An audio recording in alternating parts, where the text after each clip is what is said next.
पाक फौज इसी बजट में से दुनिया की नंबर 1 इंटेलिजेंस एजेंसी चला रही है।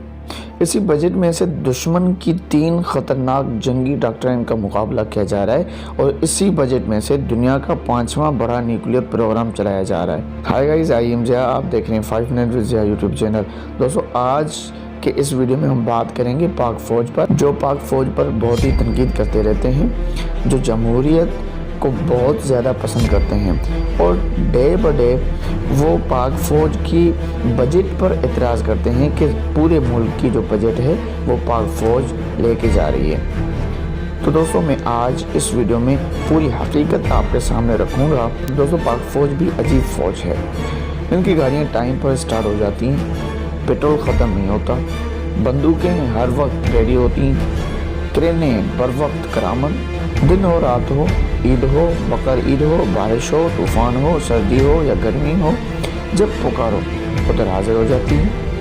ये कभी नहीं कहा हमें रिटर्न आर्डर नहीं मिला, किसी ने बताया नहीं, चीफ साहब सो रहे थे, कोर कमांडर सेल के लिए गए हैं, वापस आएंगे तो फैसला होगा, पहले हमें भारत से निपटने के लिए ज़रूरी सामान दो, तब काम शुरू होगा। कोई हीले बहाने नहीं करते।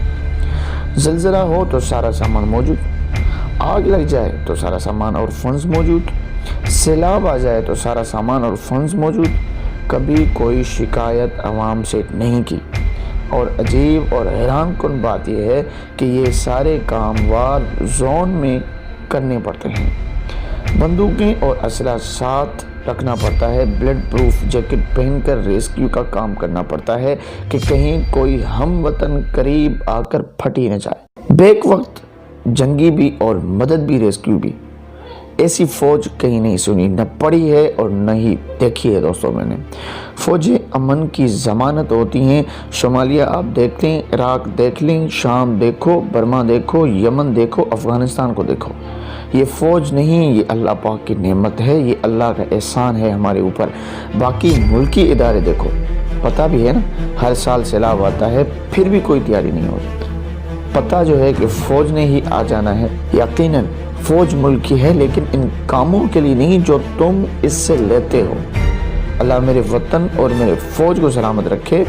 जिन लोगों को फ़ौज की तनख्वाहों पर मुसलसल तकलीफ़ रहती है ना, मैं उनके लिए एक हल्का फुल्का सा मुआवजा रखना चाहता हूँ। दुनिया की चंद ममालिक का फ़ौज के एक सिपाही पर जितना उनका ख़र्चा होता है, मैं वो आपके सामने पेश कर रहा हूँ। अमेरिका के एक फ़ौजी पर जो ख़र्चा होता है $4,09,596 खर्च होते हैं। इसी तरह बरतानिया 3,14,000, सऊदी अरब 2,72,000, फ्रांस 2,50,000, इसराइल 1,00,000, चीन 92,000, रूस 81,000, अफगानिस्तान 59,000, इंडिया 42,000, तुर्की 36,000, ईरान 23,000, बांग्लादेश 17,000 और पाकिस्तान की देखी जाए तो $13,513 सिर्फ और सिर्फ। पाक फ़ौज दुनिया में कम तरीन पैसे लेने वाली फ़ौज है, लेकिन अपने उन महदूद से वसाइल में अमेरिका, रूस, इंडिया और इसराइल जैसी ताकतों से टक्कर ले रखी है। दुनिया का जदीद तरीन न्यूक्लियर मिसाइल प्रोग्राम, लड़ाका तैयारे, जदीद तरीन टैंक और ड्रोन तैयारे बनाने में कामयाब रही। दुनिया की सबसे बड़ी प्रॉक्सी जंग भी पाकिस्तान की फ़ौज लड़ रही है, लेकिन जब इन बदबख्तों से कहा जाए ना कि पाक फ़ौज का जवान शहीद हुआ है, तो नहायत बेरहम से जवाब देते हैं कि तनख्वाह किस बात की ले रहे हैं। पाक फ़ौज को 1100 अरब के ताने देने वालों, मेरे सवालों का जवाब दो। पाकिस्तान के टोटल 59 अरब बजट में से 1100 अरब पाक फ़ौज लेती है।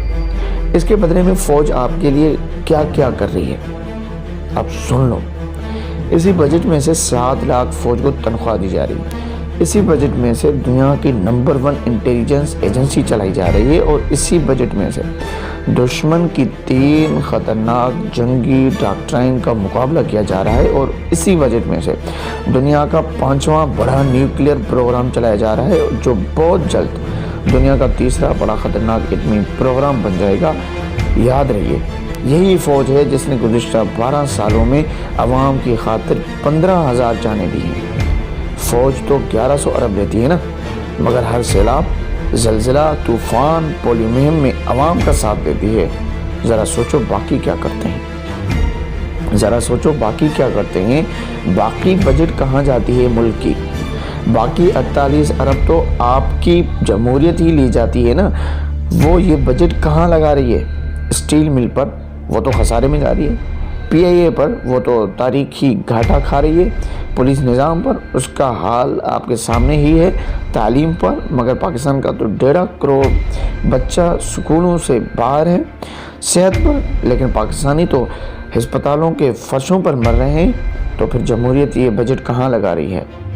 حضور 1100 ارب لینے والی فوج کے زیر اثر چلنے والی ISI اور نیوکلیر سسٹم دنیا کے ٹاپ ترین سسٹم ہیں، جو صرف 1100 ارب لینے والی فوج کے انڈر میں چلتے ہیں، مگر 48 ارب لینے والی جمہوریت کے ادارے کہاں ہیں؟ تو پھر یہ بجٹ کے تانے کس کو ملنے چاہیے؟ میں آخر میں آپ کے لیے ایک سوال چھوڑ کے جا رہا ہوں، پلیز کمنٹ میں بتائیے گا، فوج کو یا پھر آپ کے سیاسی نظام کو کس کو تانے ملنے چاہیے؟ اگر آپ کی فوج ایک سائیڈ ہوگی نا تو صومالیہ، عراق، شام، برما، یمن، افغانستان جیسا آپ کا حال ہو جائے گا۔